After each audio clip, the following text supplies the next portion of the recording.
학우들의 패기 있는 소신 그리고 열정의 목소리 들어보겠습니다. 오피니언 리더 카이스트 학우들부터 만나볼게요. 먼저 곽대현 기자가 말하는 변화하는 소통의 기술입니다.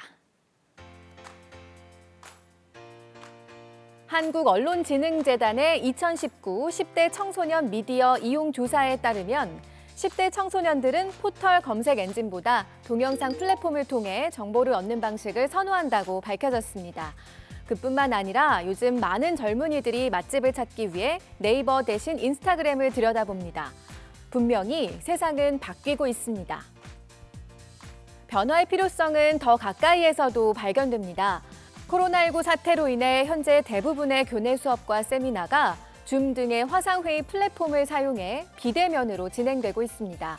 그러다 보니 좋은 발표는 참 어렵다는 사실을 다시금 깨닫곤 합니다. 예를 들어 줌에서는 발표자의 공유 화면이 화면의 대부분을 채우기에 청중 입장에서는 예전보다 발표 자료를 더 집중해서 보게 됩니다. 게다가 대면 상황에서 가능한 비언어적 소통 또한 이곳에서는 무용지물이니 발표자의 연설 기술이 더욱 중요해질 수밖에 없습니다. 우리는 타인과 끊임없는 소통을 통해 정보를 교류하며 살아갑니다. 그 형태는 계속해서 변화하고 있으며 어떤 방식이 최선인지에 대한 지속적인 고민이 수반됩니다. 하지만 그럼에도 소통에는 정보의 효과적인 전달이라는 바뀌지 않는 본질이 있습니다. 그렇기에 우리는 항상 무엇이 중요하고 무엇이 그렇지 않은지 가려낼 수 있는 통찰력을 지녀야 할 것입니다.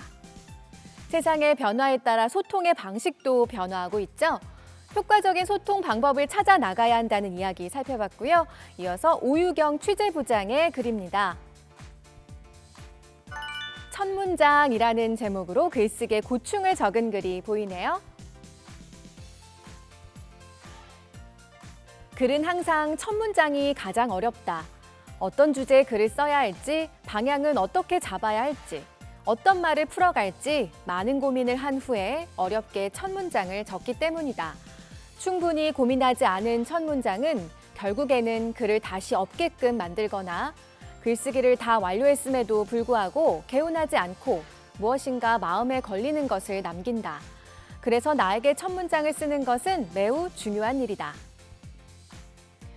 신중한 첫 문장은 기사뿐만 아니라 인생에도 적용된다. 내가 하는 수많은 선택은 내 인생 여러 기사의 첫 문장이 되어준다. 지금의 선택이 글 한 편을 결정하는 것이다. 진로, 학업같이 인생의 큰 갈래를 정하는 선택부터 동아리, 봉사활동 등 내 삶을 좀 더 풍요롭게 해줄 선택들까지 대학에 와서도 꽤 많은 첫 문장을 썼다. 그러나 기사를 쓰다 보면 생각 없이 쓴 첫 문장이 오히려 글 쓰는데 탄력을 주는 경우도 있다. 자연스러운 글이 아닐지라도 일단 몇 문장 생각나는 대로 적고 나면 그 다음 내용은 나름 괜찮게 쓰이기도 한다. 그런데 인생의 무엇을 결정할 때에는 일단 적고 보는 것이 나에게 두렵게 느껴질 때가 많다. 실패하지는 않을까? 아직 준비가 덜 된 것은 아닌가 하는 생각에 선뜻 첫 문장을 적지 못하는 것이다. 이런 망설임 때문에 놓친 기회들도 덜어 있는 것 같다.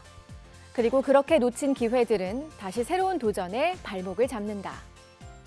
글을 쓴다는 게 얼마나 어려운 일인지 아마 여러분도 많이 공감하셨을 것 같습니다. 글이든 삶이든 시작이 그리 멋지지 않았더라도 세월이 지나고 보면 실패가 아니었다는 걸 깨닫게 되겠죠? 끊임없이 첫 문장을 고민하는 오유경 기자에게 응원의 마음 전하면서 또 다른 칼럼도 만나보겠습니다. 네, 이번에는 이희찬 편집장이 썼네요. 칼럼 눈치 보는 사회 읽어봅니다. 꽤 옛날부터 여러 매체를 통해 들어온 말인데 우리나라 사람들은 남 눈치를 너무 본다. 조금 더 나아가 창의성이 부족하다는 의견이 많습니다. 마냥 맞는 말이라고 할 수는 없겠지만 어떤 상황을 얘기하는 것인지는 알 것 같습니다. 당장 저만 해도 조용한 강의 시간에 적극적으로 참여하기엔 부담을 느낍니다. 다른 사람은 조용한데 제가 나서기엔 너무 까부는 것이 아닌지 내심 걱정됩니다. 우리가 그런 생각을 아직 가지고 있는 반면 이 세상은 자신의 생각을 표현하기 쉬운 방향으로 나아가고 있습니다. 소셜 네트워크 서비스, 스트리밍 등의 서비스가 생겨나면서 과거와 달리 누구나 컨텐츠의 생산자가 될 수 있습니다. 단순히 생각이나 의견만을 전달하는 것이 아닙니다. 웹툰이나 유튜브 같이 자신의 아이디어를 뽐낼 수 있는 장이 많이 마련되고 있습니다. 이제는 타인이 우리와 달라지는 것을 우리의 기준 속으로 끌어당기지 말고 우리 자신부터 타인과 다를 수 있도록 나아가야 합니다. 지금의 우리가 미처 예상하지 못할 세상을 만들 기회가 될 수 있으니까요. 눈치 보지 말고 자신의 이야기를 마음껏 표현해보자는 주장이었네요. 자, 이제 한림대신문에서 학우들의 이야기 들어보겠습니다. 광고홍보학과 최원영 학우도 인생에 대한 고민과 성찰을 담은 글을 기고했습니다. 제목은 우리는 경주마가 아니다. 읽어볼게요. 대학만 가면 원하는 거 다 할 수 있으니까 조금만 참고 공부 열심히 해. 내가 고등학생이던 시절에는 이 말이 우리들의 모든 불평, 불만을 억누를 수 있는 하나의 만능 열쇠의 역할을 했다. 그런 말을 고등학교 생활 내내 듣다 보니 대학에 가면 이 생고생에 대한 보상을 누릴 수 있고 그 앞에는 황금빛 미래가 펼쳐질 것이라는 생각을 하는 건 전혀 이상하지 않았다. 그렇게 이 악물고 공부해서 수능을 보고 대학에 진학했다. 그러나 크게 달라진 것은 없었다. 대학만 가면이라는 말이 취업만 하면이라는 말로 바뀌었을 뿐이었다. 오히려 허들이 높아진 느낌이었는데 모든 선택을 내 스스로 해야 하고 책임도 온전히 져야 하는 성인의 부담감이 작용하지 않았을까? 정말 대학만 가면 뭔가 크게 달라질 줄 알았는데 막상 대학에 와보니 뭔가 속은 것 같은 기분이 드는 것. 관문을 넘을 때마다 계속 넘어야 할 허들이 생기는 기분. 그래서 제목을 우리는 경주마가 아니다라고 했는지도 모르겠네요. 조금 더 읽어볼게요. 경주마에겐 옆을 보지 않고 앞만 보고 달리도록 눈가면을 씌운다. 직진성을 높이기 위해서라나? 어느 순간 내 모습이 마치 눈가면을 쓴 경주마처럼 느껴졌다. 옆을 볼 여유를 사회는 주지 않았고 오로지 앞만 보도록 다그쳤다. 그런데 경주마에게는 결승선이 보이지만 나에게는 그러한 것이 보이지 않았다. 옆을 보지 않도록 눈가면을 썼지만 내 앞조차 불확실성의 안개가 뒤덮고 있었다. 어디로 가는 것인지도 모른 채 그저 앞으로 달려나갈 뿐이었다. 세상에는 사람 수만큼의 결승선이 존재한다. 모두가 같은 길을 가지 않아도 된다. 세계 여행을 하고 싶은 사람은 여행을 떠나고 목공예를 좋아하는 사람은 목공예를 하면 된다. 누가 인생을 경주라고 했는가? 누가 인생을 마라톤이라고 했는가? 인생은 경주가 아니고 우리는 경주마가 아니다. 눈 가면을 벗어 던지자. 네, 이번에는 사진부 박지연 기자의 글입니다. 리얼리즘과 휴머니즘의 경계라는 제목인데요. 먼저 퓰리처상을 수상한 보도사진, 수단에 굶주린 소녀가 눈에 들어옵니다. 이 사진에 관한 박지연 기자의 이야기 함께 들어볼게요.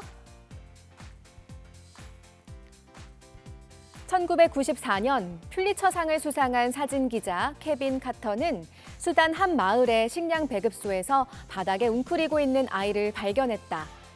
곧이어 아이 뒤로 독수리가 날아들었다.